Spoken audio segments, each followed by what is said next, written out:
Gentlemen, let's broaden our minds. The truth shall set you free. You can't handle the truth. We came, we saw, we kicked his ass. That's not how the Force works. I'm gonna make him an offer again. I'd buy that for $1. Hasta la vista, baby. This woman has to be gotten to a hospital. Hospital? What is it? It's a big building with patients. That's not important right now. Oh, I'm sorry. Did I break your concentration? I can do this all day. Yeah, I know.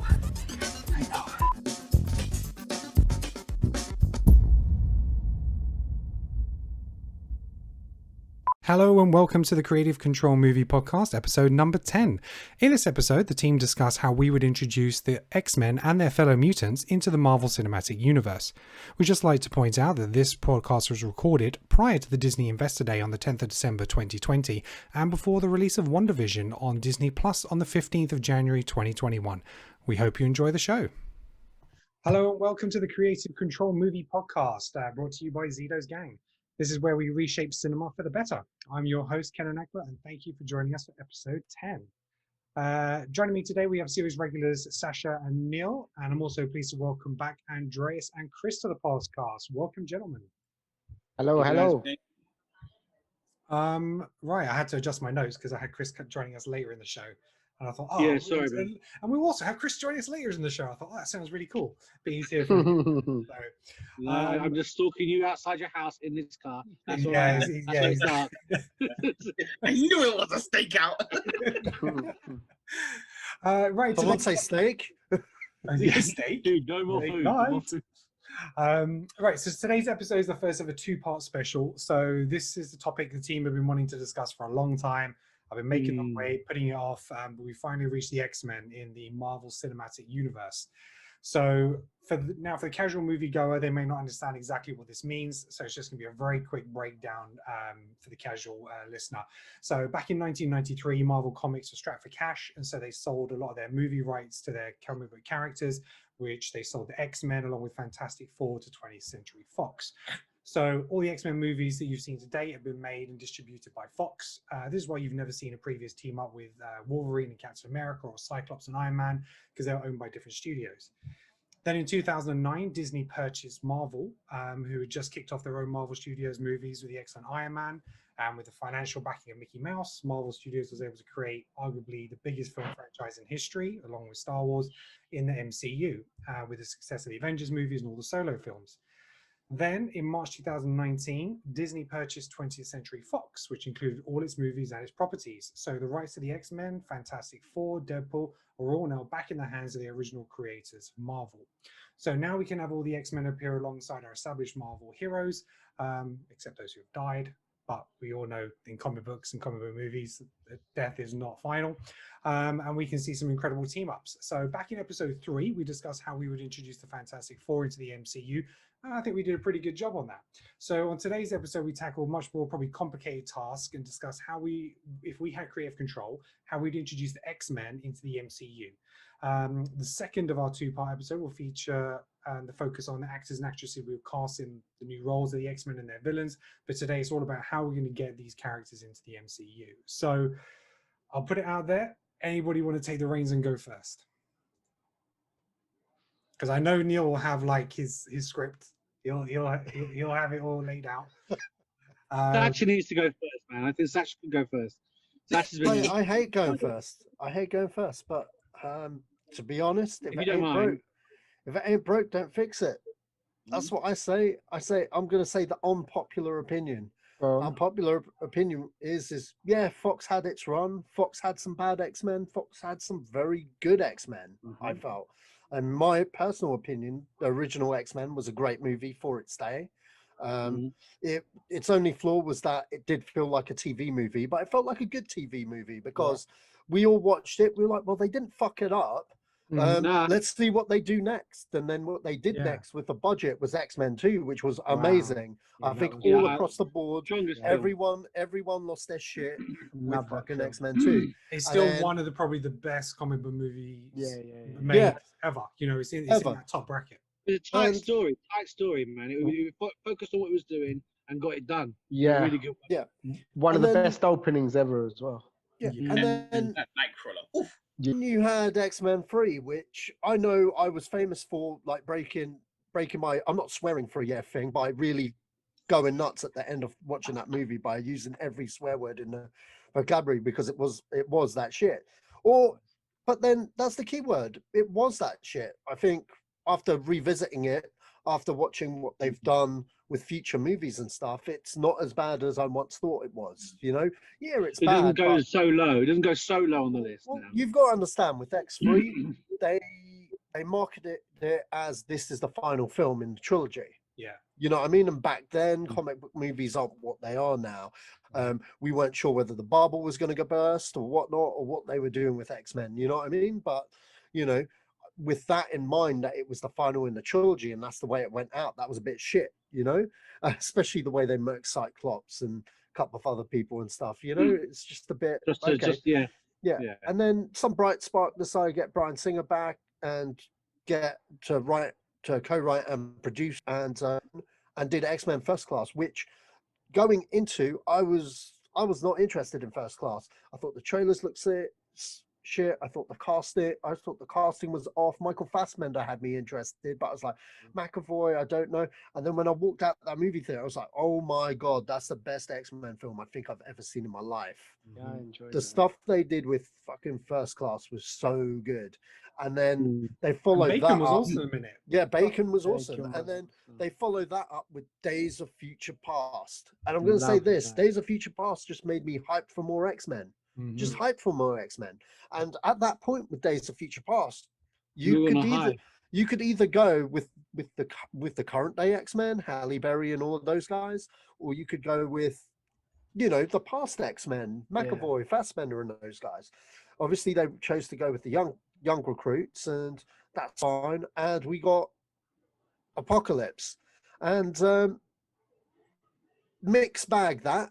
Mixed bag. I'm not going to completely slate it because there were also parts of it I liked, but at the same time it was very mixed bag. And then you had Dark Phoenix, which kind of looks like it's kind of killed the franchise. I say kind of look like it's killed the franchise because this franchise has been there more, you know, been on the ropes more time than Rocky Balboa, you know. And I think personally, if it ain't broke, don't fix it. I don't, you know, whenever there's been a shit James Bond, they don't recast, they don't reboot, they keep making the other one. You know what I mean? They keep made going shit James forward. Bonds. I don't know. Which shit James Bond are you talking about? I don't remember. Dude, over the years of James Bond films, there's been a few that have been not so great to, you know, the movie audience. I'm talking about a lot. Okay, if you want me, you know, there have been, but you know what they do? They just keep moving forward. They just keep moving forward. You know, the only reason why they rebooted the series was because, come on, it's been 40 years. This guy's meant to be from the Cold War. You can't get him to be from the Cold War in this day and age, you know, so they had to do something. But with X-Men, I feel that, you know, like I know Hugh Jackman's gone as Wolverine. Most X fans don't want to see him in the lead. Like, don't get me wrong, we love him as Wolverine, but we don't need Wolverine to be the center focus. If I was looking at MCU and had to introduce him, I would have Storm show up in Black Panther and have Halle Berry. I would have Patrick Stewart show up and give Hulk some little sessions to do, you know, to try and break his mind barriers from becoming the Hulk, like in the comics. I would have cameos and probably negotiate with Hugh Jackman how many 5-second cameos they could get out of him rather than him carrying a movie.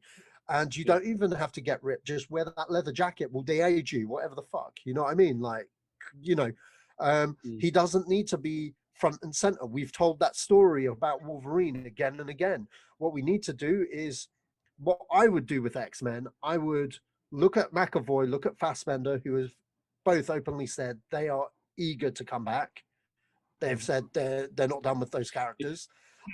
For the X-Men movies, standalone movies, put them in the past, put them in the 80s specifically, so we don't ever have to go near Dark Phoenix. Fuck that movie. You know what I mean? Fuck that movie. So have it canon, but have it in an alternative universe timeline, since we're going through multitude of madness and you've got Deadpool with Ryan Reynolds still attached. You know, he's fixing the Fox universe as it goes at the end of Deadpool 2. So maybe Dark Phoenix went with it. And Apocalypse 2. Fuck that film. With two ways. If you have Apocalypse, as much as I thought it was a mixed bag, the ending had me hopeful for those X-Men in those uniform, and I felt the young cast that were cast in the roles, I thought they were pretty good. So I was Yeah. like, let's set it in the 80s, set with that cast. Mm. Boom. Maybe we could have more faithful adaptations of their outfits. Where's the MCU link? Well, for other movies, get in the classic X-Men. James Marsden makes a cameo. Maybe have Hugh Jackman show up in Spider-Man, But for the main X-Men, where's that MCU linkage? Well, we've got Ant-Man out there in the form of Michael Douglas. You got he's old and ancient, maybe CGI, or hell, if you've not seen his son, Cameron Douglas, making the rounds right now on the TV, looks just like his old man. You don't need the CGI with Michael Douglas. Get his son to stand in. You can get who else is in the 80s? Who's about? Peggy Carter. Show Shield, bring Shield into the X-Men somehow as a little nudge, wink, wink. But in the future, we've had all those X-Men movies set in the now. You could probably put one X-Men movie if Marvel wanted to as a reunion kind of movie when everyone's like, oh, when Jackman's probably feeling, yeah, I come back and have them, but give us a decent movie. That's all I ask. Decent X-Men movies. That's all anyone asks for. And under the MCU banner, we're going to get that. You know what I mean? They're proven. They're not going to fuck it up. I'm kind of remaining hopeful. I get my wish because I know Feige spoke with Stewart and he spoke with Hugh Jackman. Those reports are real because Patrick Stewart himself has mentioned it. Stewart's only interested if Jackman's in. That's what it comes down to. But Stewart said he wouldn't come back. He did say he wouldn't come back, but I reckon if Jackman came back, he'd be back. He came back as Picard. Need him back. Yeah, that's true. You're right. Yeah, he did admit to Jackman meeting is the Kevin key, Feige, man. and they Jackman said they did. is the key. Yeah, they did. He did admit to meeting Kevin Feige, and he said we did discuss X-Men and Charles Xavier. Yeah. But what he said is, if he hadn't have done Logan, he probably would have come back. But he felt like Logan was the swan song for his character, and it almost led him to go back into that role for Star Trek with Picard because of the way that kind of ended. Yeah. But I think you're right. I think if Jackman was convinced, he could be convinced. He could. But another thing is, Chris made an interesting point because those movies have already existed with Patrick Stewart and that. You don't have to have him back. If you were to do a movie or have the X-Men in the current day MCU, maybe Professor X is dead. Maybe Cyclops is the leader of the team. You know what I mean? Maybe at the end of X, or in the middle of X3, he gets wiped out anyway. Yeah. But that's not. Then he's back for Days of Future Past. So. Yeah, Days of Future Past. Yeah, he is. But like, you mean for that current time period, he's not there. Well, he's just not there. Like, we talk about Jackman. Wolverine is so easy because Wolverine is just not a member of the X-Men all the time. Yeah, the man has his own life and he goes out, back and out. Like, he's back and forth. He's not he's his own person. So that can be that. If Jackman doesn't want to come back, that's not the issue of the match. It's not great, but it's not the worst thing. It's easy to write that out. It's not an issue with writing. But I think they have the key. But carry on, Satch. I don't want to steal your thunder, man. You carry on.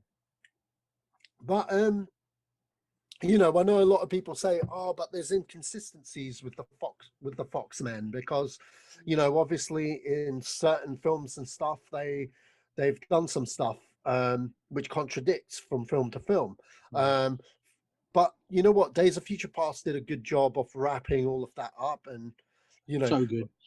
And a lot of people that aren't in the know, Wolverine Origins doesn't exist. That's not what happens. They just completely skip that one. That's not involved in the chronological order of any of them. Yeah, it's not canon anymore. Yeah, it's not canon. Period. Sash, can I ask a question? How did they answer where he dies in X-Men 3? They never answered it. So with they never. So with X-Men post-credit, you had the post-credit scene of him entering the body of somebody in hospital. Yeah. So basically, that person looks like you just hear Stewart's voice. You hear exactly, So but then they basically never touch on that again.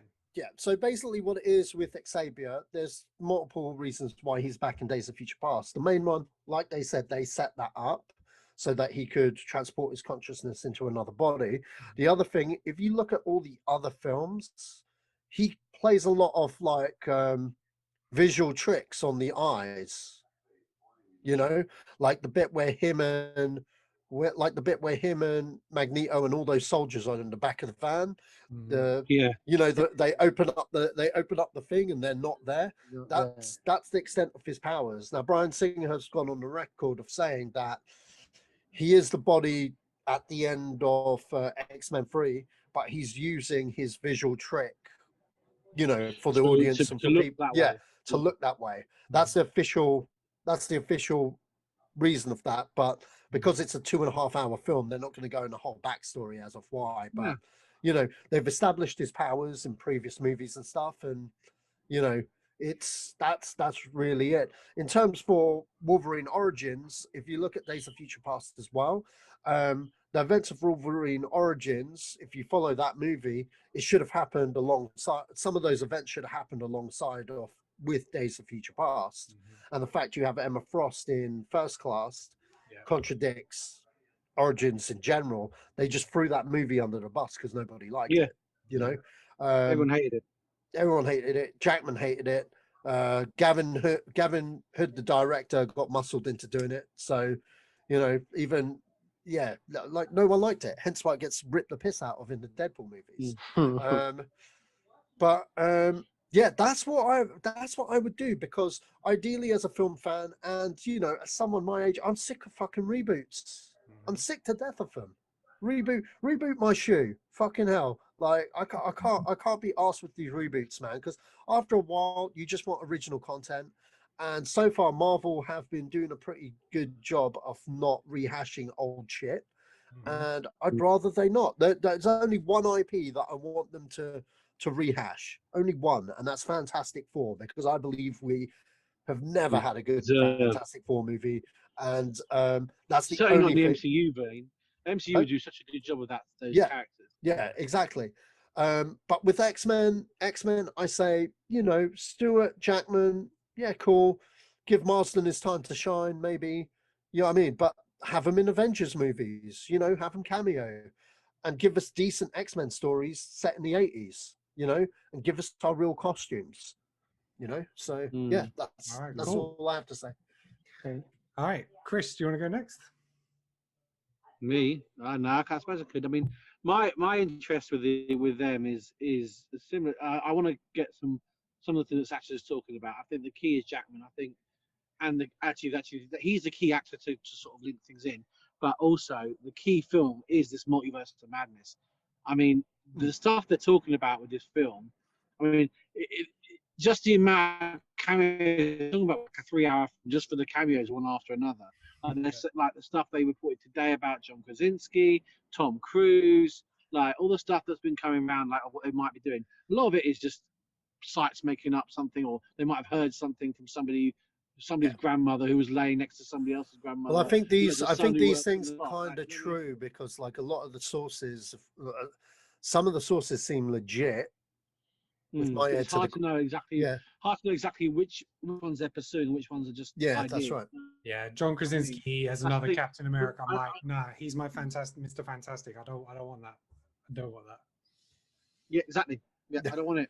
But what I mean is that film is the key thing for me. Is the key thing, and I would be looking at that because Wanda's in it.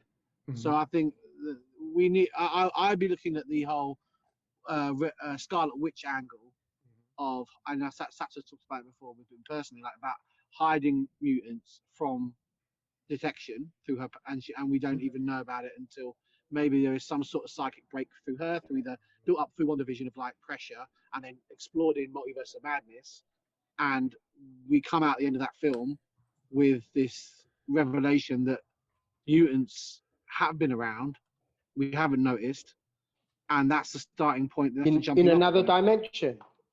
No, like no. Like so, like in like I don't know how to explain it. Like Wanda's powers allow her to alter reality in the same way as the Reality Stone did in the Gauntlet. So she in some stories she's been able to alter people's perception of mutants as not being there, as not being mutants. So that it's almost hidden them from being seen.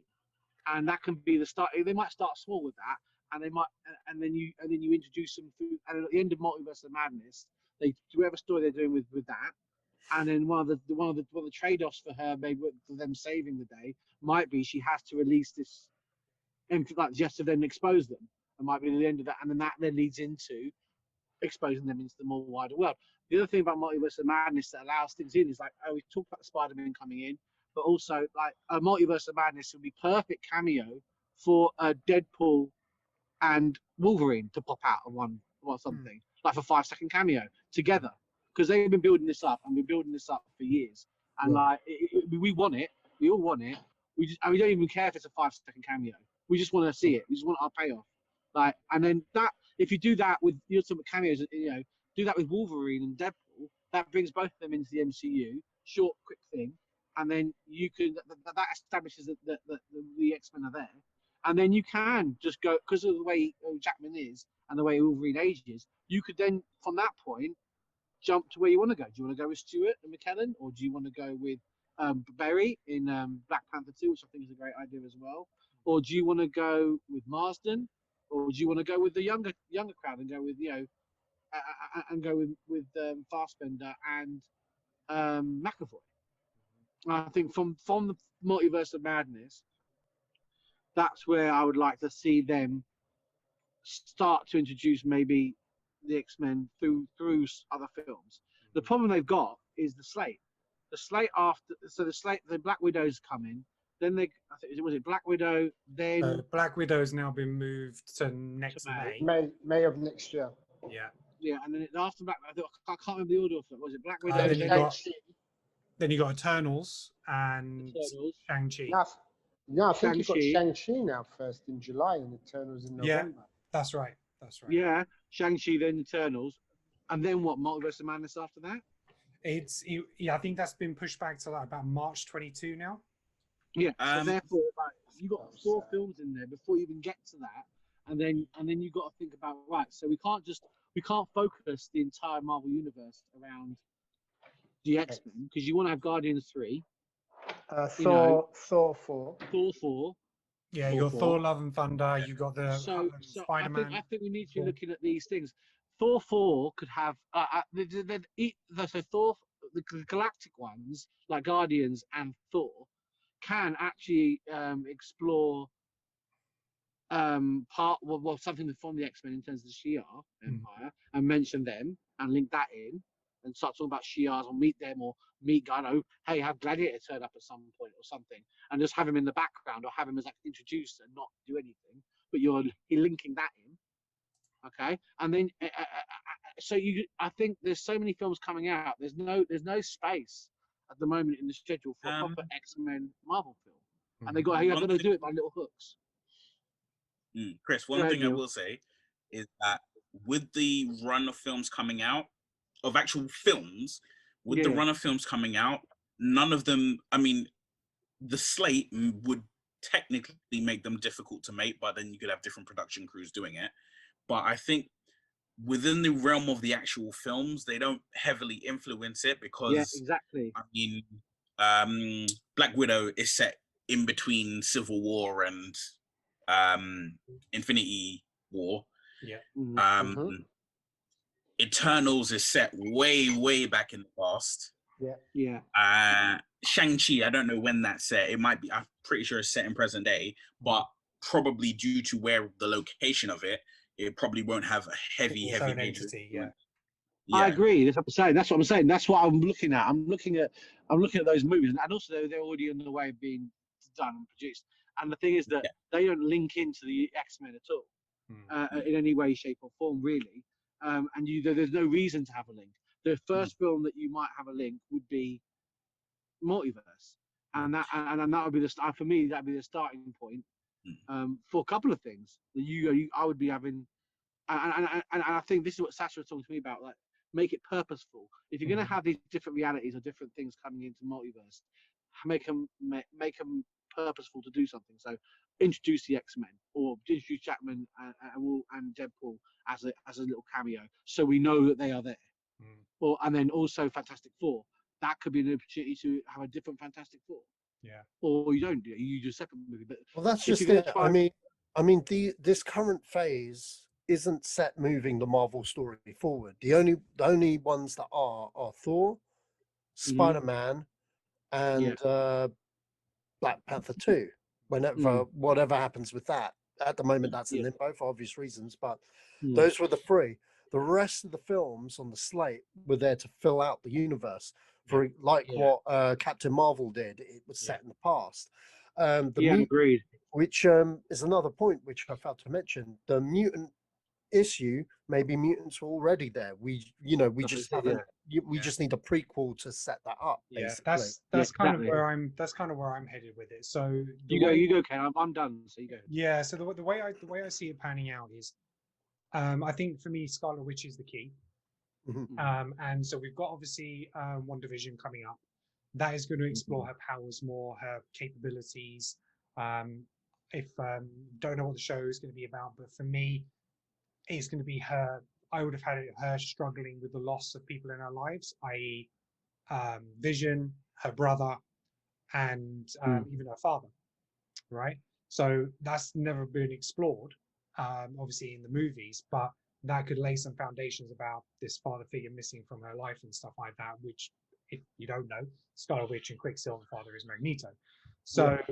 But in Avengers, can I just stop you about Avengers? They pursue the angle of because they couldn't use mutants at the time. They pursue the angle of them being engineered. Yeah, so exactly. You still do it through a donor. They took the DNA from Magneto, and then that's led to them being created. Yeah, so it was still their biological father. Yes, there's one Strucker. Yeah, there's one Strucker with the Tesseract. I think with the sphere, they kind of they retro engineered them and stuff like that. It was the Mind Stone in Loki's scepter. That's it. That's the one. But for me, they were susceptible to that engineering because they had dormant genes. So the way that I kind of see it is that this is all, for me, I would kick it off with the Eternals. So the Eternals is this basically the mythology in the Marvel Universe is basically godlike cosmic beings who are called the Celestials. They came to Earth and meddled with the DNA of mankind's prehistoric ancestors. And what they hoped to introduce was like newer, more powerful, more genetically diverse forms of life to the wider universe. And basically, they've got three forms of life. You've got your superior Eternals, you've got the Deviants, and the humans. So the way that I see it is humans obviously didn't receive the powers that the Eternals and the Deviants had, but because of their experimentation with the human DNA, that those kind of mutant genes are in the pool. So they've kind of just gone through history, developing, passed from generation to generation, but there's never been a cause or anything that's activated that mutant gene. Yeah. So then what I would have is, because you got the Eternals first and then Doctor Strange is much later, then you would have the multiverse as part of Doctor Strange too. And Scarlet Witch is going to have a big appearance in that. And I would have a moment where her powers kind of basically explode and they activate the mutant genes across the world. And for me, that is then how you start mutants. So everyone's already had this dormant gene, but they've never been referred to mutants before because you never had them before. There's been other thoughts about how this could happen. You could have done it quicker with the snap. You know, it's like gamma radiation from the snap might have activated genes, this, that, and the other. But I would definitely link it into the Eternals because that is very much. Well, you got the mists as well. You got Terrigen mists. Yeah, it's going to be set way before coming to Earth and that stuff. So that's kind of how I would do it. And then once all those genes are activated, I would then have individual characters pop up in different movies. So I would completely recast. I don't want, as much as I would love to have seen Hugh Jackman with the MCU, if he's not going to be with Chris Evans, Captain America, and Robert Downey Jr. Iron Man, I don't want it anymore. So for me, that's kind of past. Hugh Jackman is a representation of the Fox universe, and so I would steer clear of that. I don't want any of that to do with my MCU now. So as much as I like the casting of the reboot, in terms of like Cyclops and Jean and Beast, Nightcrawler, all that kind of stuff, I thought they were really solid, and it's unfortunate, but again, I just wouldn't use them. So for me, pretty much what they've done with the Avengers, I would have individual characters pop up in different movies, establishing these characters to a point where Charles Xavier is introduced into the MCU, and he will eventually, like Nick Fury, bring these mutants together to form the X-Men for a purpose. So he's going to be going out on a recruiting mission. A little bit like sort of like First Class, you know, where him and Magneto are going out and trying to find people to join their team kind of stuff. So you kind of have that kind of situation, him going out, popping up in different movies saying, you know, you've got skills, you've got talent, come to my school, I can help you develop them. And that's pretty much how I would have. So unfortunately, as much as I would like to introduce some characters in Spider-Man, I think because of the rights issues with Sony, that's probably not going to be able to be done. But I think Storm in Black Panther is absolutely ideal. That absolutely makes sense. I think you could have you would have Cyclops show up in another movie. You could have maybe Cyclops show up in a Disney Plus TV show. He could show up in the Ronin Hawkeye show. He could show up in Captain America and the Winter Soldier or Falcon and Winter Soldier. You can have these characters appear in Disney Plus shows and the movies to bring them into the recognition. The thing is, I agree with you totally about the movie going forward. So you almost have your separate X-Men and your Avengers, the new phase, and eventually you could have an X-Men versus Avengers movie. So that is kind of how I would separate them and then bring them together. We've also mentioned, well, just touching on it, we've also mentioned in the episode 3 podcast where we talked about bringing Fantastic Four, we talked about how we'd introduce Doom. So you'd have Doom in the background, who's going to potentially be the big bad. And, you know, you could just introduce these other characters in there. Christian Bale, he's going to be in Thor Ragnarok. And, you know, but again, his character's not been established. So it's like, who's he going to be and how's that going to play?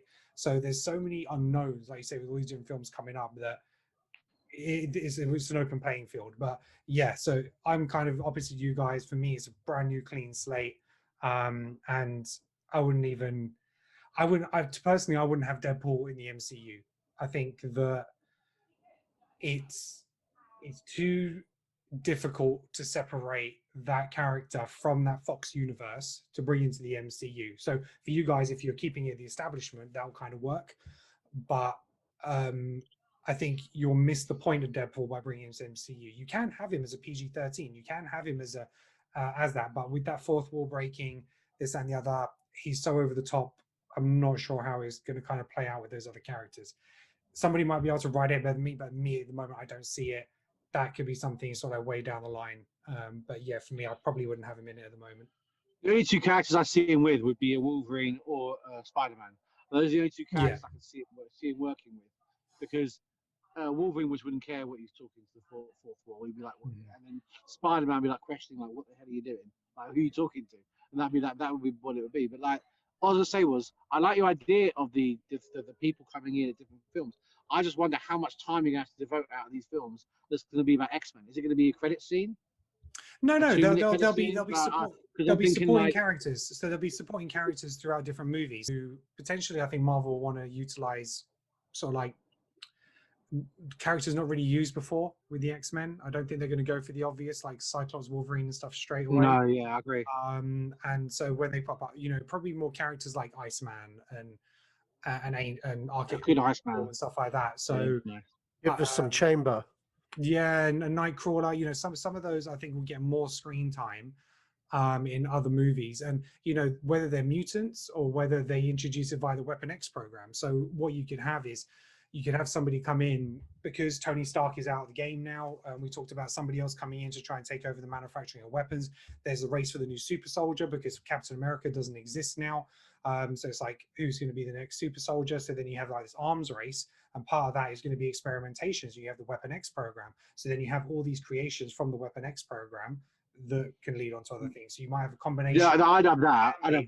Plus the mutants. Yeah. I've just got one question about, because I like your idea, but just so I got it clear in my head. So the mutants in your sort of like concept, they haven't been around since like the 70s or 60s. They literally, well, I mean, the mutant gene is dormant, but like Professor X will find out, oh my God, I've got the power to read minds and whatever after the snap happens. So what I would probably say for someone like Xavier and Magneto, they might have been exposed to something which turned their mutant gene on quicker. So much like Quicksilver and Scarlet Witch, they've been through something, either a traumatic event or something like that, which has kickstarted that mutant gene. Because they are so powerful, their mutant gene was able to be exposed quicker. And that's how I'd explain it. And because of their strength and power. So where others it needed. Well, they're something- scientists, and they played around with stuff, and they Gamma and they were radiation working together, plays a huge part. and they In, were- yeah. Okay. yeah, so like you got Hulk who was That in could be by explained. gamma. You had gamma radiation stuff. They were tracing it in Infinity War Endgame. So gamma could be a big fan. So they could have been exposed to something. Yeah. So that's how I'd kind of do it. But it's probably going to be more like a traumatic event, which brought out their genes kind of stuff. And that's how I'd have it. But everybody else is just learning. Okay. And as a consequence of the snap is great. We've had all these people come back into our lives, but now we've got these new people that we didn't bargain for. And so that's when you have that conflict with the races, that we've had this whole population back. They're trying to get back onto their feet and reestablish themselves and reestablish the world, because everything was from half back to full. But now you've got this kind of new species. And so people are back, but now they're jealous of some of these other people that have developed all these kind of powers. And it becomes that scaremongering thing. They're scared of the unknown. And then you kind of have that race hatred thing going on. And that will play very much into like the movements that you got of Black Lives Matter and everything these days, that mutant, hate crime and that kind of stuff. So that could play really well in today's, kind of. That is a powerful part of the X-Men universe, is that, and that's a powerful story and message from the X-Men of how, and that was part of the whole message of the comic was about accepting people for differences and not doing that. So that's how, I think that has to be a key part of any.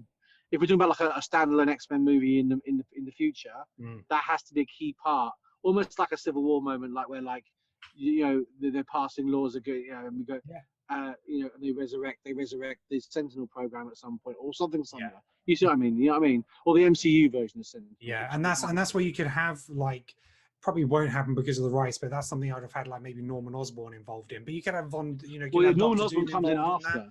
And stuff like that, so there's so many characters who can pave the way, who are wanting to, get in on the money aspect and the control aspect, following the fallout from the resnap, basically. The thing for Norman Osborn is that he could come in after Weapon X thing, and he could be like, Captain America's gone, they can't find super soldiers, so go to Weapon X. That leads to the X-Men. So they then obviously cut. That's a big disaster for them because it creates all these mutants, and then. Whilst Norman's been being built behind the scenes of all these other films as this businessman, because originally, that had links to making him stronger, the gas, and then that leads to that development, which then leads him down that path. Yeah, because I think, we're playing the video game of Spider-Man. He needs to be a normal guy first, and then be led down that path. But anyway, getting back to X-Men, I think your ideas are really good as well. I do like them. Cool. And I think as a wonder is key. Yeah. Andreas, Neil, who's going to go? I've just been staring at Neil in that same position. He's waiting to explode, man. I know. I just like just waiting for everyone, and he's like. If you're listening to the podcast and you're not actually watching it, Neil is pretty much had his hand on his chin the whole time, just nodding along, Capone villain, taking it in, thinking, I might like that, I don't like that. Yeah. Maybe agree with that. He doesn't like any of what we said. He's not like anything. He's like, right. And he's just going to lay it out. So come on, Neil, it's your Andreas, time. I tell you what, Andreas, you go first, because I think Neil's going to blow the bombshell.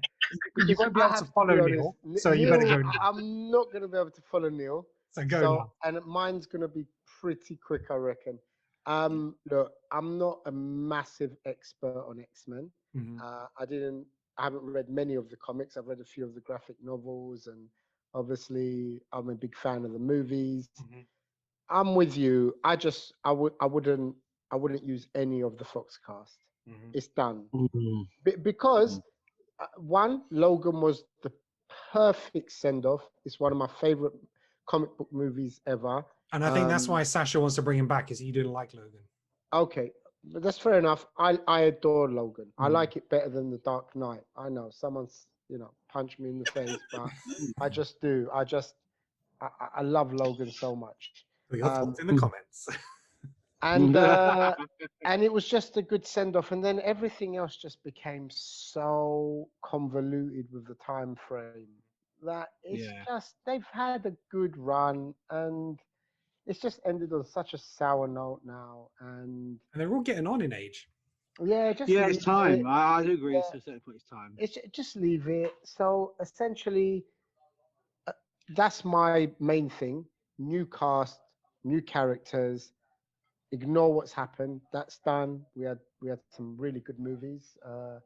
And what I would do is I kind of liked your concept. I was thinking of that as well with tying it in with the Eternals, because they've got a lot of films coming out first, so they're not going to be able to jump into it straight away. But they should be leaving, sort of just putting the groundwork in. And that whole thing about when the Eternals went back, created not when the Celestials thousands of years ago created Eternals and Deviants, there was this thing in between of humans that sort of got a little bit of the power, which is the X-Men gene. So my only thing was, when do they wake up?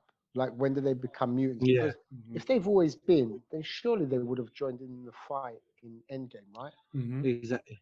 But you look at the woman from what is it, the Eternal one, what's that one from Doctor Strange, and like I think her role just showed that people with powers, or ancient one, thanks man. Yeah, the ancient one. So she was there. She could have had a bigger role in that, but she realized.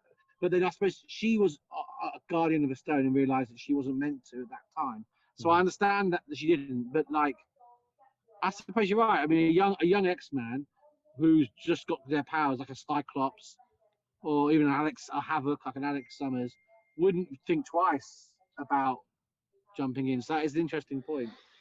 Because that's the only thing that I get stuck on. Have they been around for a while? And if they have, which of them have, and why didn't they help the Avengers in that fight to save the whole universe against Thanos? And that's why I can't think of them being around before, because Tony Stark picked Spider-Man because he found this person. He found a guy, even though he was like 15, 16 years old. So if there are other people out there with these kind of powers, he would have gone to recruit them. His technology would have known about it. Yeah. So I actually had an idea about that. All right, but come back to that. But it would make no sense. But you know what? Considering what I positioned, it would make no sense. Right. Okay. So it's like one of those ones where that'd be nice, but I'll get back to it later. All right. Cool. All right. So taking that angle out, then, I mean, I know we said Doctor Strange. It will make sense for a film down the line like Doctor Strange to then awaken the X gene. Have the event. Yeah, the event. I mean, I thought of the snap, but then the snap can still be referenced. I think the snap can still be referenced. Snap. I mean, there's nothing wrong with that. It's such a seminal moment. Yeah, because it was only briefly touched on in Spider-Man, just in terms of people popping up. And so essentially, new cast, that Eternals thing, the Celestials plant the X gene. It's been there for thousands of years, and some event. It could be the snap. It could be whatever happens in the multiverse triggers it, and you've now got mutants. And I agree with you, Chris, that it's really important though that they use the themes of what X-Men was about, which was the differences in people and civil rights and all of that. Which characters they use, I don't know. I'd like it to be X-Men that I haven't seen before on the screen. You guys know more about them, just because it just might be fresher to start with something like that. But, and this is a question for you guys because you know much more than me. Does it not make sense to lead with Professor X and Magneto? Like, are they the foundations and the staples of that universe?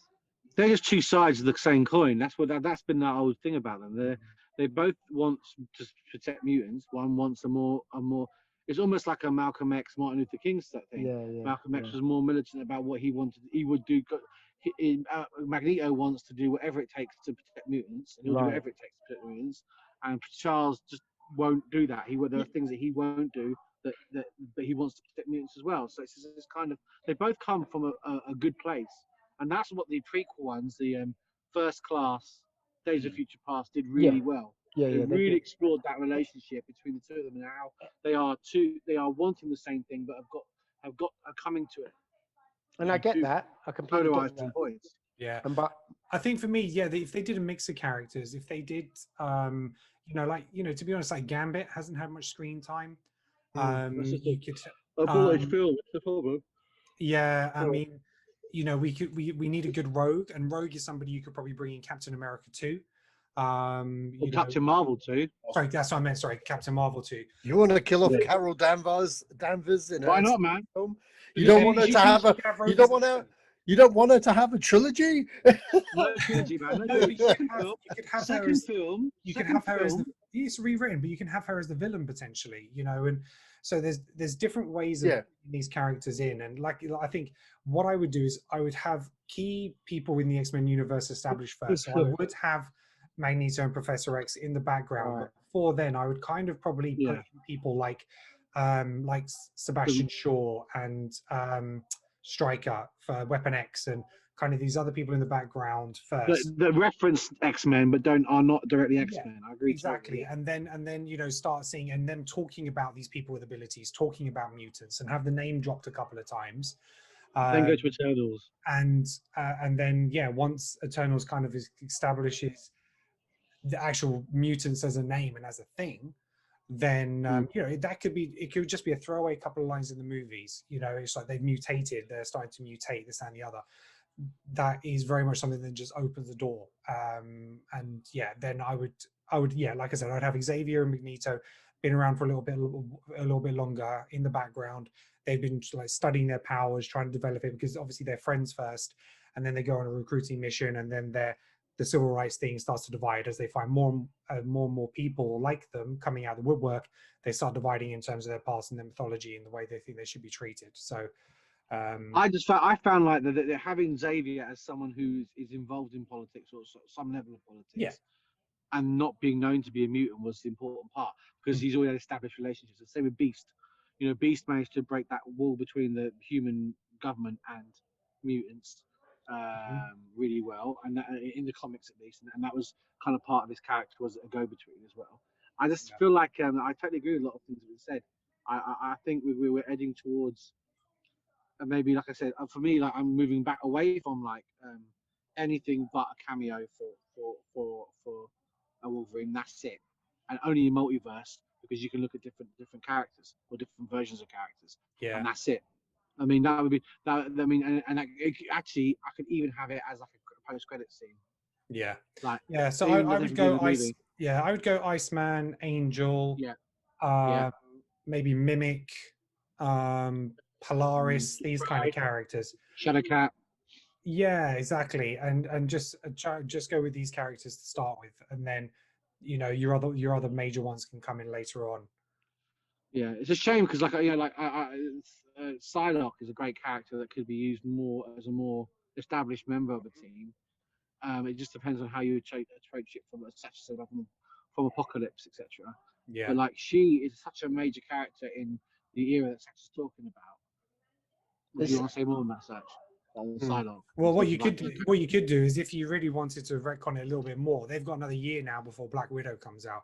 They could do a post-credit scene of whatever force she's trying to battle with is a scene in Russia of them experimenting on somebody, which could turn out to be Colossus or something like that. So what I think is the balance of them experimenting on people plus the natural ones. Well, that's kind of where I am, and the only other thing I'd say is it sounds like there's so many characters and storylines to do with X-Men that you could also have multiple shows on Disney Plus as well as on the big screen time. But that's it. I'm ready for roll out the red carpet. Ready for the fanfare. Go. This is when Neil's like, I don't mind. Nah, hold my beer. Well, I'm sorry to disappoint you guys, but really and truly, I didn't come up with anything. What? No.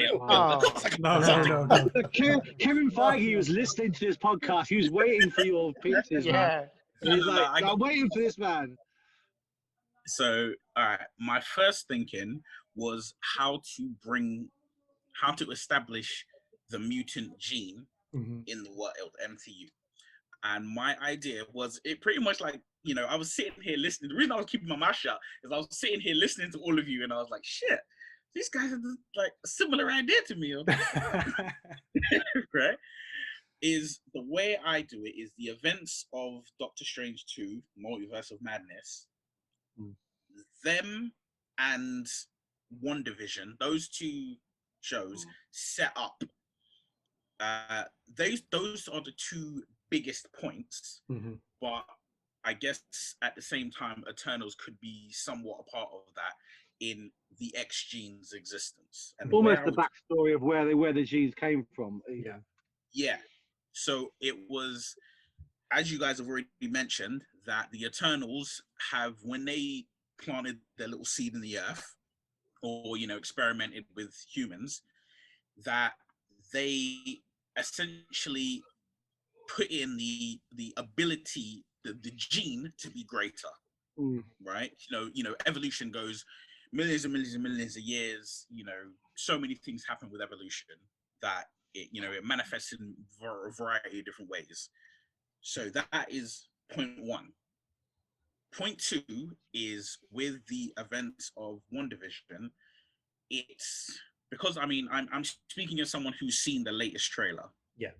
So with the latest trailer, the understanding is that it's Wanda's, maybe it's her fractured psyche, but the main crux of it is that her powers have brought Vision back. Yeah. Right? But other people know that he is dead. He just doesn't know. That is seemingly what I've digested from the trailer. So I would say basically that by the end of WandaVision, Wanda is her psyche is just breaking down bit by bit by bit. And Multiverse of Madness, how I would have it is it's the multiverse. So I would have it that maybe she's traveling through all these different multiverses, and Doctor Strange is basically chasing her through these multiverses, trying to get her back to try and help her. Right? That's kind of what's going on. And for Wanda, it's like every verse that she gets into, it causes her to see something different. And I would have it that maybe maybe she could find Vision in one of them, and then that's the problem. She wants to take Vision back, and you won't allow it. One image I had in my head was her getting to one world in which she sees Quicksilver alive, you know, but in that world, she sees him and he's alive, and when he sees her, he just sees her and he's like, hey, you know, gives her a hug as normal, and he's like, what's wrong with you? Why do you look so sad? You look, you know, you make the line, you know, you look like you haven't seen me in a million years, or whatever it is, right? And she'll, you know, and then, you know, it's her mind cracks a bit, and it's like, well, look, you know, the exploration of her powers and things, but basically, in a long-winded way, what I'm leading up to is that she goes to one universe where Doctor Strange still has the Eye of Agamemnon, which is the Time Stone, as we know. And she basically gets to a point where that stone gets used, and because of the nature of the Time Stone, which is rewinding or forward in time or whatever, it's used in such a way that in relation to her powers, something she does basically activates the mutant gene in such a way that people have the mutant gene. Now, and to tie all of this up to the snap, it's that massive cosmic force of snap, every half people are gone, snap, that same half ever return. It basically supercharges her, it supercharges her ability, but it also supercharges what the Eternals put in, that gene of being able to become greater. So what happens is that by the end of Doctor Strange 2, we arrive back in the normal MCU world, the normal world that we know it as it is now. We arrive back in that time, and mutants exist. Mm-hmm. Right, but that is, we haven't even got to the movie of the X-Men or mutants, whatever. Exactly. Yeah. No, I agree. Yeah. That's how we bring it in, and then when we transition from that to the X-Men movie, I mean, I love the idea that Ken had of you introduce everyone individually, quite slowly. It's a process. I feel like it's like, obviously, yes, this is creative control, and this is if we were sitting in the chair above Kevin Feige, and we're like, well, you do what we tell you. That's how it goes. But my outlook is really and truly, you've got Disney Plus. I would make a string of short movies, to introduce you to certain characters that you need, who maybe won't have their backstory delivered to you in the film. Right now, we have now reached the film, and the way I would do it is, so mutants have been popping up bit by bit throughout time, but because it's literally it'll be like one, or like Frost, or like Emma Frost, or one person, or like maybe it's a few individuals who've popped up, but maybe no one of such a magnitude level of you say your Magneto, your Jean Grey, they haven't really been popping up. It's like the first couple popped up, and maybe we established that there are obviously certain individuals who have been around a really long time, and they have massive amounts of power, but it's due to the snap, it's sped up. So now it's every couple of weeks people are becoming mutants, people are popping up with these abilities, and it happens under stress. So you're about to be in a car accident, boom, you've got powers. And what it is the world's governments. So we established that mutants are just randomly popping up, and what this does is the world's governments are having a really tough time with it, because there have been major incidents, like teenagers suddenly becoming mutants in the middle of an exam in school, bursting into flames or something. Your power manifests, and suddenly your the psychic blast of energy that you didn't know you have makes everyone in your year group catatonic for a month or something. So these things are happening, and they're having a lot of issues in dealing with it. And what then comes from that is the US. But basically, we get to a point where we find out that the Sokovia Accords don't they don't cover mutants, right? Because the way the Sokovia Accords are set up, these are people who they're enhanced, but virtually all of them were given their powers in some way, shape, or form, whether it was, a gamma ray accident, whether it was a super soldier serum, whether it's just a suit of armor, whichever way you look at it, they were gifted these powers. The mutants these are just regular people who were born and at some point in their life manifest powers. So they're not covered by it, and what that leads to is the United States decides to drop their own remixed version, which is the Mutant Registration Act. Test and trace. And so they're kind of like really kind of pushing that propaganda, and what it means is that they're painting mutants as a problem, sort of like is your neighbor a terrorist? It's like, is your neighbor a mutant? This was perfect stuff. Exactly. So they're pushing that agenda, and it's obviously the public's perception is that mutants are dangerous. So that's the world that we've set up. Now my focus of the stories, I know people saying we want new mutants. My focus of the story, my number one character is Cyclops, Scott Summers, because he's never had a fair shake in the X-Men world. True. He's always been the tool to use to push Jean Grey's character on Wolverine. Yeah, I just he think, was- and the young one, like you said, in the films, the young one actually they kind of developed his character really well yeah, in the first few films, and like they really paced it out from like, was it from Days of Future Past, or was it from No, Apocalypse. 2, Apocalypse, where they find them in, they go back in, no, it's Days of Future Past, where they go back and they find it's the Weapon X, and they find Weapon X, and then the kids are in. Yeah, that's in the, Apocalypse. yeah, that's Apocalypse. Apocalypse, is it fine? That's Apocalypse, fine. Yeah, but it's like I feel bad for him, but yeah, I totally agree. Yeah. Not a good stab of the shaking stick. Agree. Yeah, he's never had a fair shake, and in my opinion, if we're talking about X-Men, not the mutants as a population, but the X-Men, that team, that group, outside of Cyclops is the most important character. He is the leader of the X-Men, he's the field leader. He's the guy, yes, when Charles Xavier is about, he's the boss, but Charles ain't going on missions. Charles is sitting there with his head in Cerebro, kicking back, watching YouTube clips and Facebook updates of what's going on.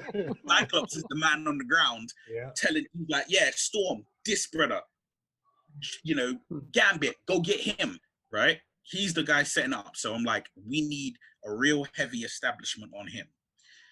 My establishment is that he's younger than he's been portrayed. How old?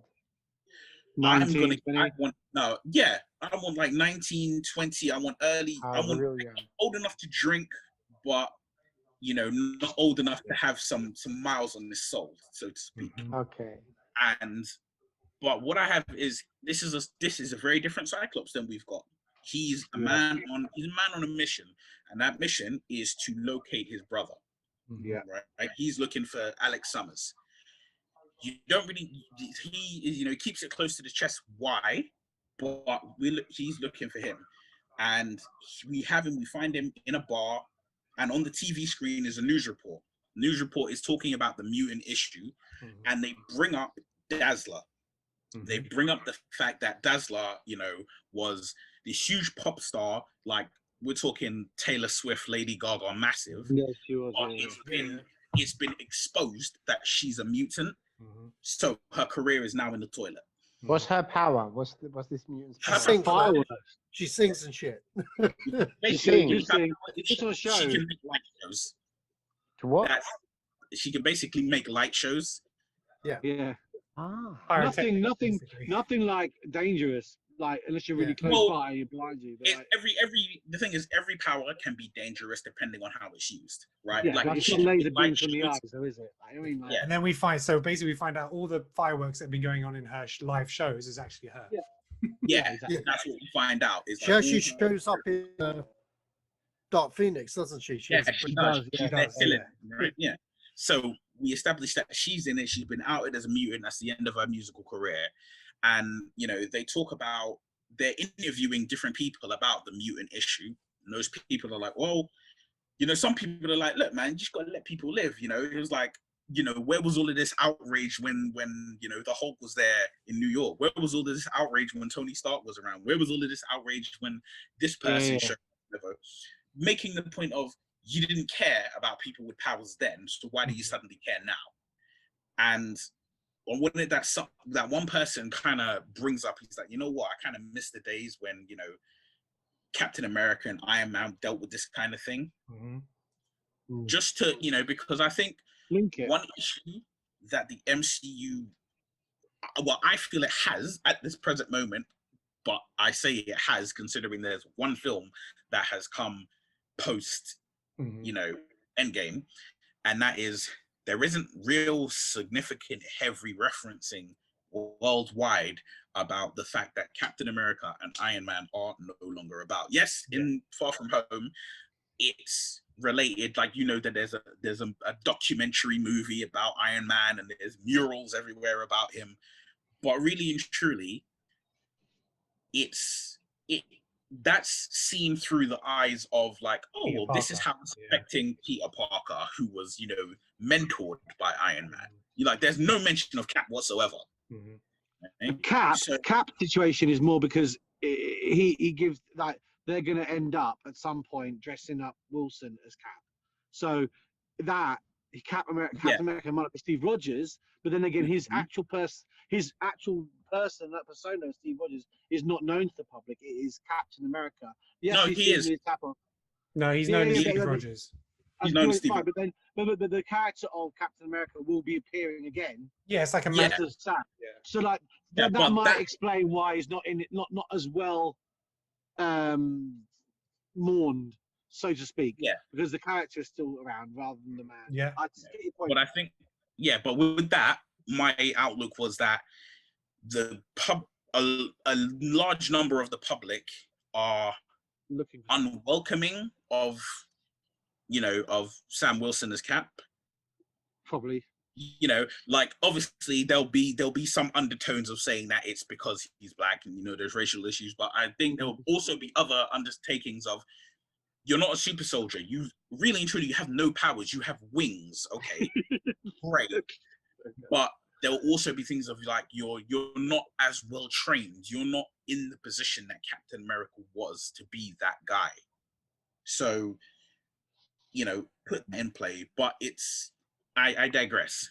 But the thing is, in this bar, what happens is I want it that all I'm going to say is a red-headed woman enters the bar and immediately, she sees Scott and she's, they begin talking, she sees Scott and he's just like, hey, who's this one? He kind of,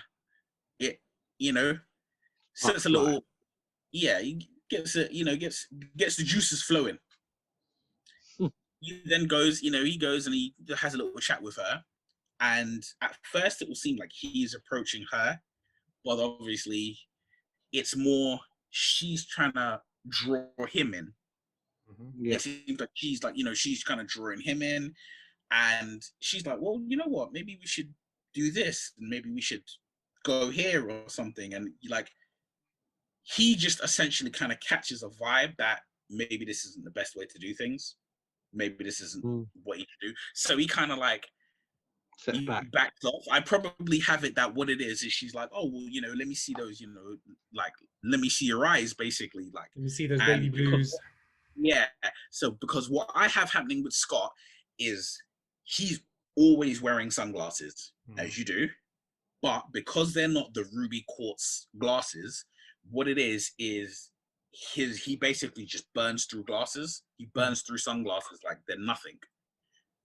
But it takes time. So, when I say that he burns through them, it's like, think Iron Man 2, think the chest plate, how Tony was just burning through them over and he had like a shit ton of them. So it's like in Cyclops' bag, he has a shit ton of sunglasses because he's just burning through them over and over again. Yeah, just not them Oakleys, because he won't be able to afford them every 5 minutes when you're a 19-year-old. So it's, it's just that thing of, like maybe every couple of hours, a pair of glasses. So he changes them.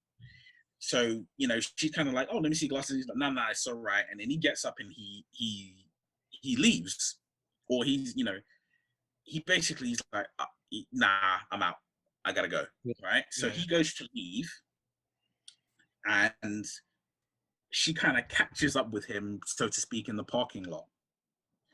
And he's like, look, lady, it's all right. I'm not interested, so to speak. The woman then changes into another person.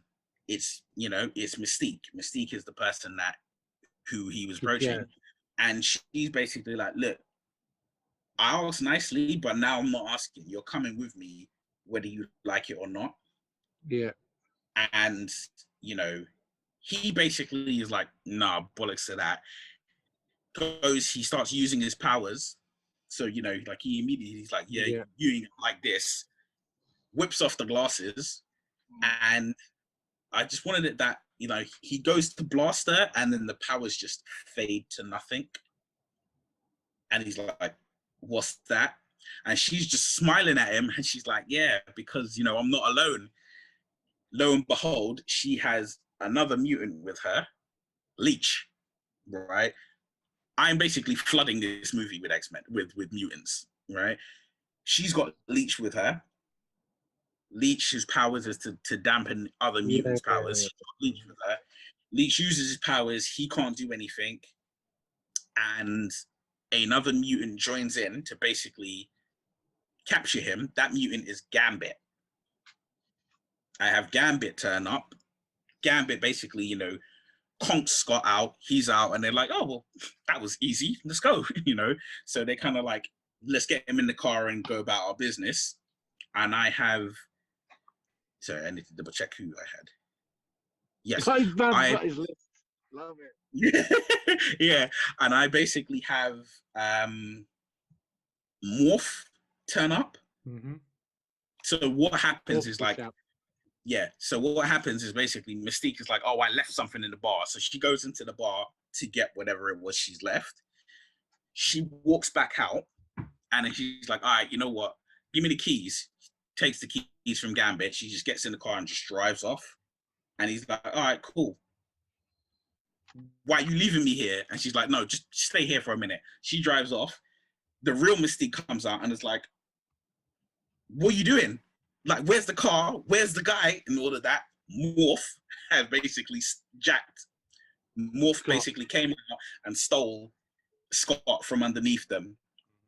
And from that, Scott wakes up and he's like in the car and he's like, where am I? Morph is just like, look, it's all right, dude, you're cool, you know, like everything's peachy, you know, I'm taking you somewhere safe and all of that. Takes him to the X mansion. I'm gonna try and speed this up now. Takes him to the X mansion. He's at the mansion and he meets, you know, the X-Men. But the X-Men he meets, so Morph is on the X-Men team. He's met Morph, and he comes across the other X-Men that he comes across are Beast, Nightcrawler, Dazzler, Jean. Those are the X-Men that he comes across. Because the way I have it is like I'm creating a divide. I'm creating a reason why I've chosen these X-Men. Yeah. And so he meets them, and then, you know, he gets led and he meets the professor, and, you know, Jean is sort of like, think the way Jean is in regards to meeting Wolverine, that she's kind of like, she's helping him out and like, I'm gonna help guide you into this. She's trying to bring him in, and he's really just like, he's not interested. He's just like, no, I'm not having a bar of this. Like, mutants are dangerous, you know? And it's like, well, we're not that dangerous, because are you dangerous? He meets Professor Xavier, and Xavier's like, Scott, let me holler at you, let me talk to you. And he basically gives us a lot of exposition. A lot of exposition comes from him meeting Professor X, and he's like, look, what do you know of mutants? And he was like, I know that they're dangerous. I know I'm dangerous. I know this, I know that. And he's talking. He's like, no, look, I bring you some exposition. We've been around a while, right? And he was like, you know, some people say snap, some people say we just manifested, some people say X, Y, and whatever they say, right? And it's basically, he gives them the spiel, the exposition of it, and he's like, look, what's going on right now is that there are mutants are disappearing, right? And what I'm trying to do is create a safe haven for mutants, right? Mutants are being taken, they're being stolen away, and I'm trying to create a safe haven. I want you to be here to be safe, and if you can, I would like to help you use your powers, be a benefit for all of mankind, human and mutant. It gives him, the pitch. Cyclops is like, pitch.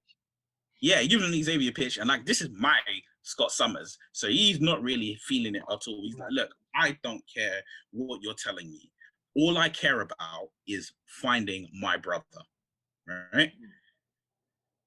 So that going through now, I've glossed over one important thing, which was when he is being seen to by Jean, as in, getting his medical once over, she inadvertently goes into his mind.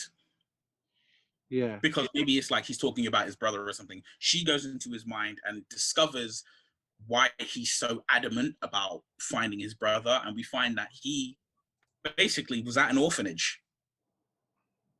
And him and his brother were at an orphanage. The head of the orphanage was, you know, a super bad person, and he winds up running away. Like the person would kind of torture them, you know, like mental torture, a little bit of physical torture. Think of the way Fire Fist got it in Deadpool 2. Right? To a kind of similar degree. There's an orphanage and people are being, you know, the kids are being punished, and that teacher was kind of like allowing the other children to bully Scott Summers. So he was kind of, you know, torturing him, basically prodding him with a stick to see how he worked. So that's what she's seeing.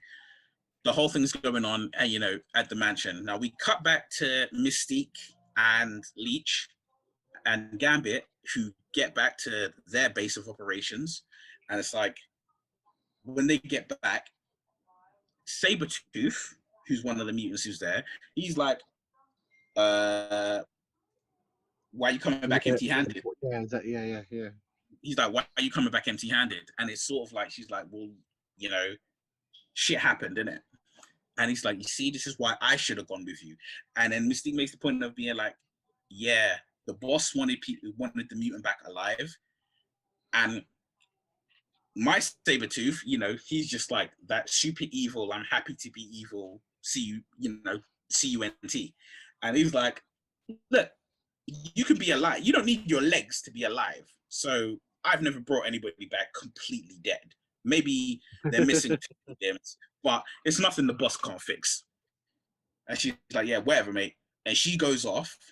And at this point, we see the group, which consists of Gambit, Mystique, Sabretooth, Leech, and Rogue. Right? Rogue, Callisto, and Havoc. Yeah, Havoc, yeah.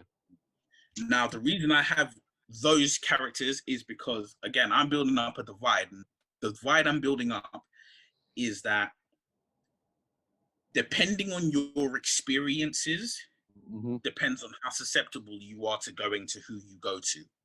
Yeah, exactly. So, That's you know, always been it's the like, case. yeah, but the reason I have Beast and Nightcrawler on the X-Men is because they are immediately ostracized because one is blue and furry and the other's blue with a long devil-like tail, right?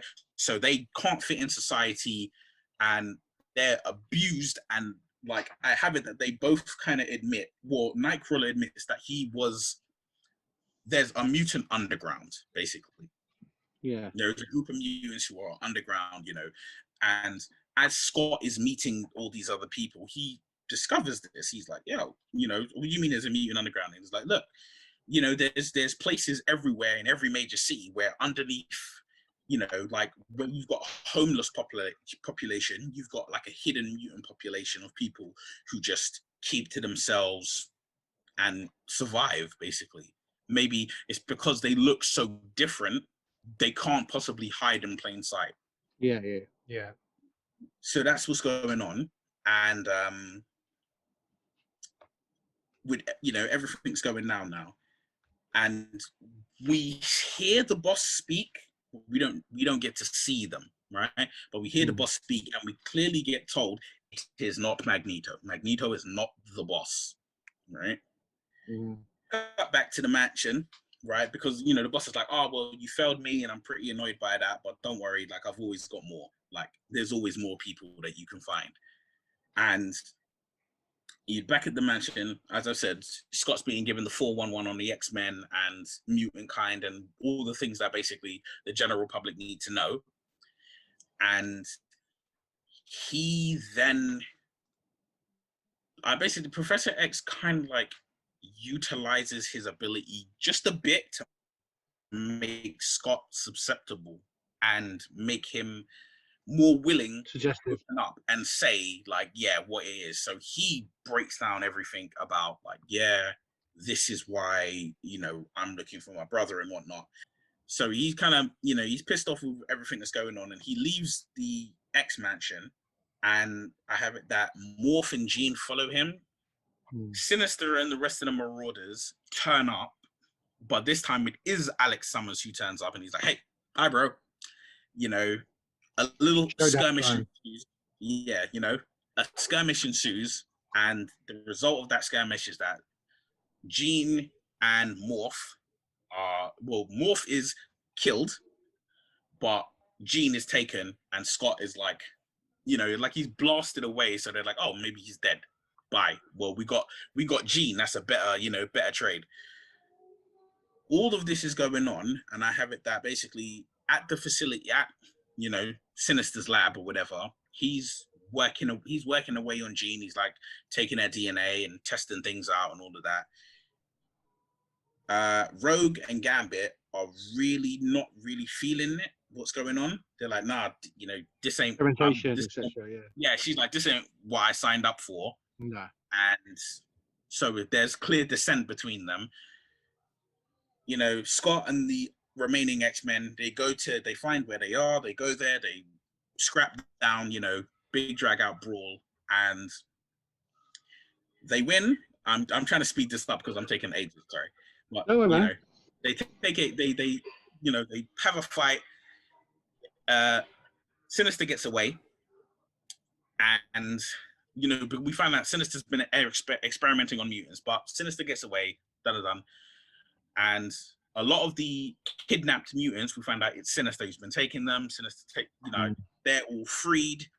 Some of them go back to the mansion, and the Marauders, i.e., Gambit and Rogue and Havoc, they make their way back to the X Mansion as well. So it's like, oh, you know, we'll rehabilitate you. This is, you know,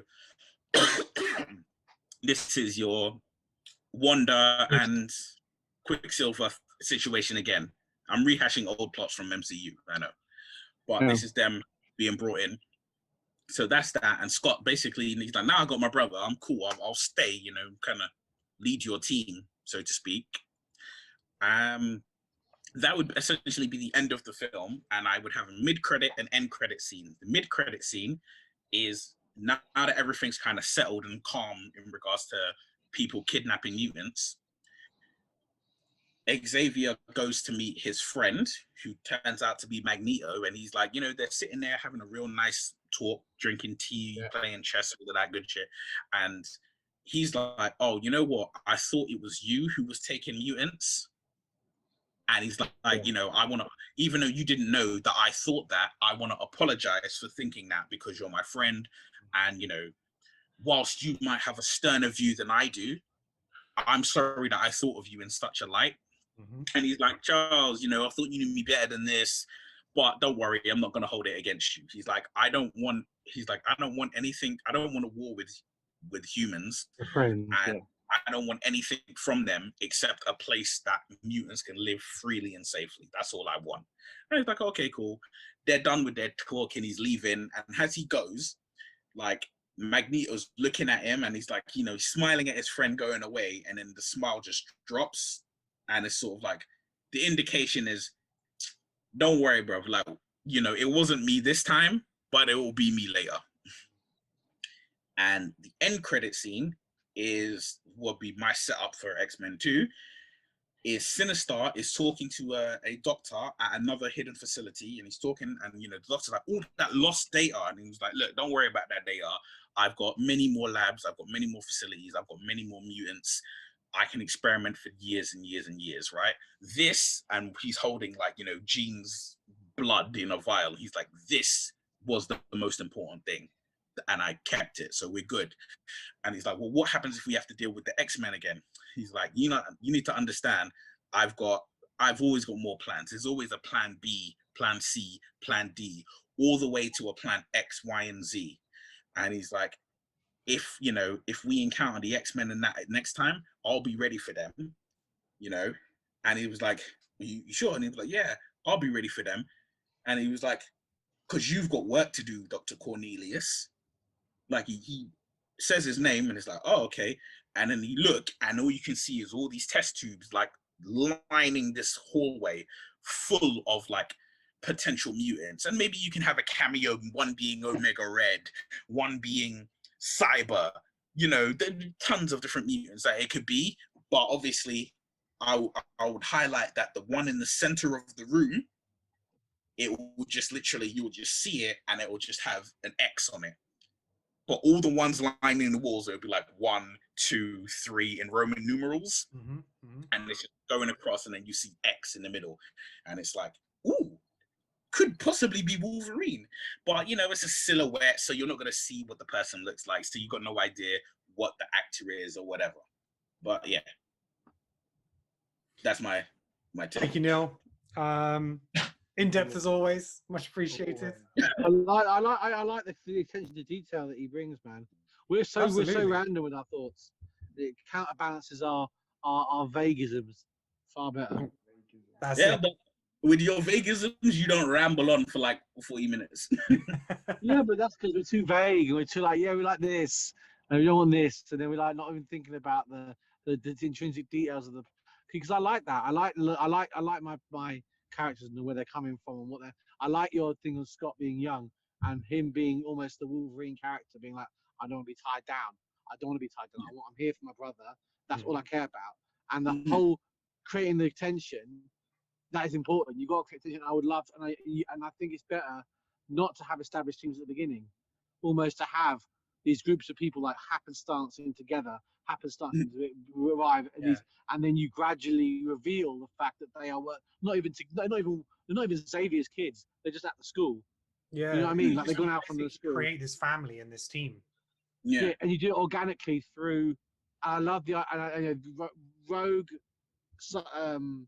Rogue Gambit being on the other side makes sense to me massively because she would have followed him. And then he would have been, he's on the bad, and he always falls into those bad situations. And then that makes sense to me. So that is how I would do the film. I would have that. I want it to be very organic and sort of creating the team as the film goes on. Almost like you can still do what Ken said, planting the seeds of seeing these characters, but I would like to see like their journey towards being a team or getting together being the main part of the story. Like the mutants I picked, I was trying to set them up in a way that it's like, because I must point out and stress the Rogue in my version of events, Rogue is Rogue the way she is your 90s cartoon X-Men, right? This is the Southern Belle who can't be beaten up easily, right? She can fly. She can beat the ever-loving shit out of you. She's super strong. This is not the